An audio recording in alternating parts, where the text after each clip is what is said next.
لیلا مجنو کی محبت کا سچا واقعہ۔ ایک بار مجنو کو کسی نے دیکھا کہ ایک کتے کے پاؤں چوم رہا ہے۔ اس نے پوچھا، اے مجنو، تم ایسا کیوں کر رہے ہو؟ مجنو نے کہا، یہ کتا لیلا کی گلی سے ہو کر آیا ہے، میں اس لیے اس کے پاؤں چوم رہا ہوں۔ ایسے مست اور عقل میں خرابی آئے ہوئے انسان کو مجنو پاگل نہ کہا جائے تو کیا کہا جائے؟ کسی فارسی شاعر نے یہی بات شعر میں کہی ہے، میں لیلا کے گھر کی دیواروں کا طواف کرتا ہوں، کبھی یہ دیوار چومتا ہوں، کبھی وہ دیوار چومتا ہوں۔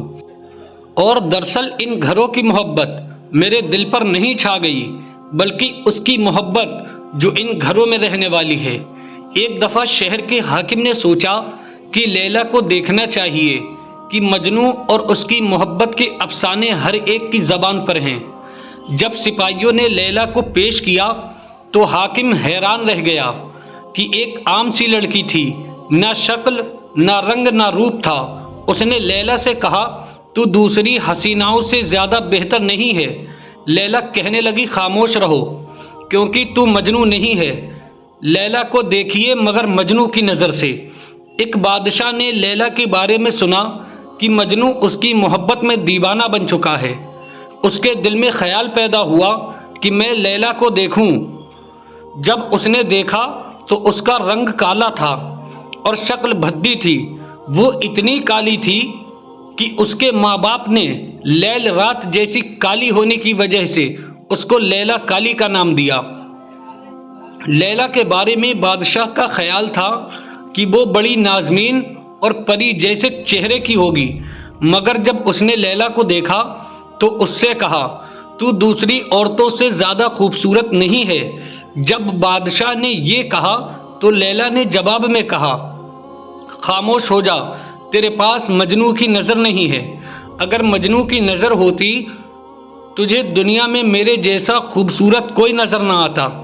مولانا رومی رحمۃ اللہ علیہ فرماتے ہیں کہ ایک بار اس کو کسی نے دیکھا کہ ریت کے ڈھیر پر بیٹھے ہوئے کچھ لکھ رہا ہے۔